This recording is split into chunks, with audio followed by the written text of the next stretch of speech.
drug abuse going on, or homeless, or anything else, that you would be not able to have any programs. I think it's the fair share document. But we That's have what I'm saying. programs in Westchester Square, like Well, it's- 30 Daytime. programs. Yeah, yeah. Hi, everybody. It's a fair share document, you know. Back in the days of Dave Dinkins, Mayor Dinkins, they developed a program where they wanted to put an equal amount of homeless shelters in every community board, of the 59 community boards across the state. And that was challenged by then Borough President Ferrer, and it went to court, and you probably remember that.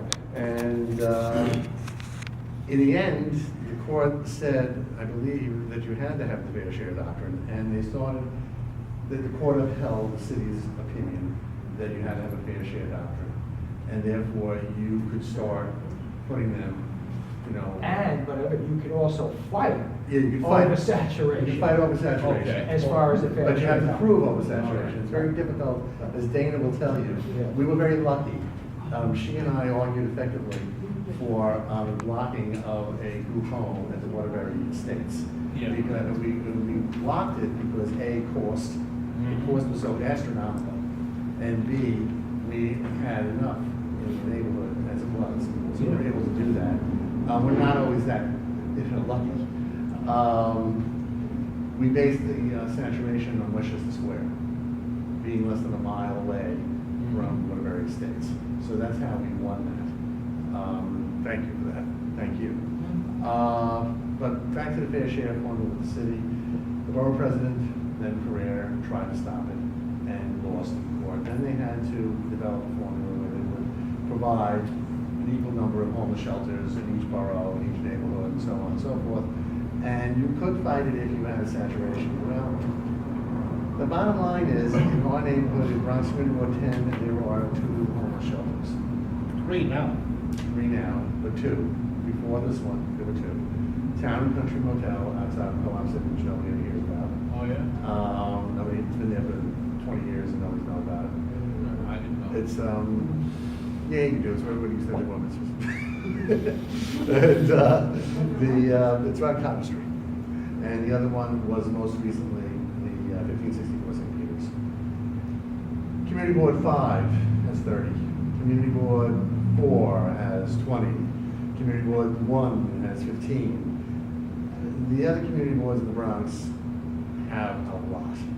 And the population that's living in them does not come necessarily from that community board. In fact, it's very rare that it comes from that community I board. would say people do better if they end up in a supportive place in a neighborhood they're familiar with. Right, you're absolutely correct, but that doesn't seem to factor into anything because. And by the way, it's not like, the community board that we talked about that have 30, it's not like the people in those community boards want them there either. They don't want. I know, I understand that, but that's why we need some more strength in the, if I have a need here for something else, like, we have a need for a school, not a homeless Well, shelter. you're actually getting one on Continental Avenue or the parking lot, or you tell them, Graham, you might get one.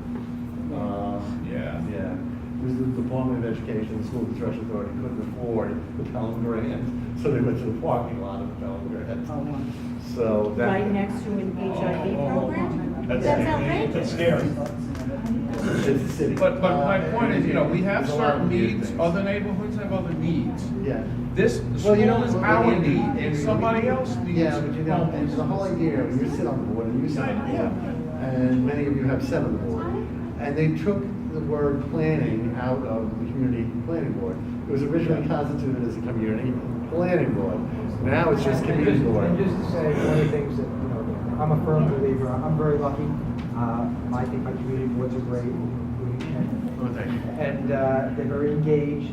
And everything that I've done over the years, and that's why the law we talked about that I'm doing with Assemblyman Benedetto and others, is once again, engage the community board. A lot of people don't know this. I had a big fight with all these transportation advocates over the Vision Zero program. Yeah. The mayor has this Vision Zero, which I think is great. We do speed, 140 speed cameras, reducing certain areas to 25 miles an hour, and speed cameras by the schools. I decided, wait a minute, I looked at this. I said, where's the community board? The community board's not involved. Oh, forget it, the advocates were going crazy. All these advocates from Manhattan, they're screaming, bike lanes, everything else. And I made sure that the community board actually has a role in determining within their community board which roadways they believe should be reduced to 25 miles an hour. Because sometimes you're just creating a logistical traffic nightmare. Yeah. But they know best, and, you know, and that's, I did another thing, the governor vetoed it, which I'm gonna Yeah. try again, on liquor licenses.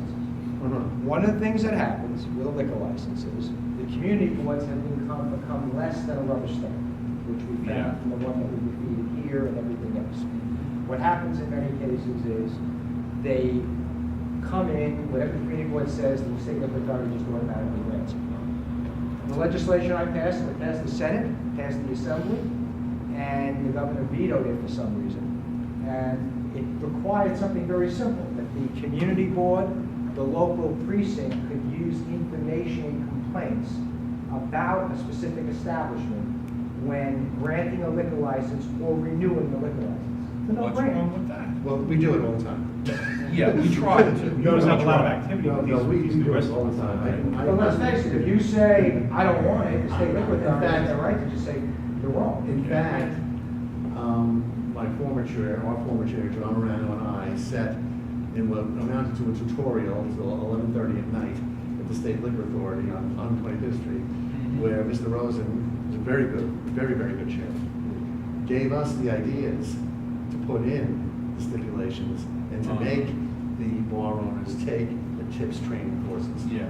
We have used this very effectively because we have, every bar owner has signed the stipulations. And the stipulations are a roadmap on how to operate. And every one of them has had their people go to tips training. In fact, has gone repeatedly to tips training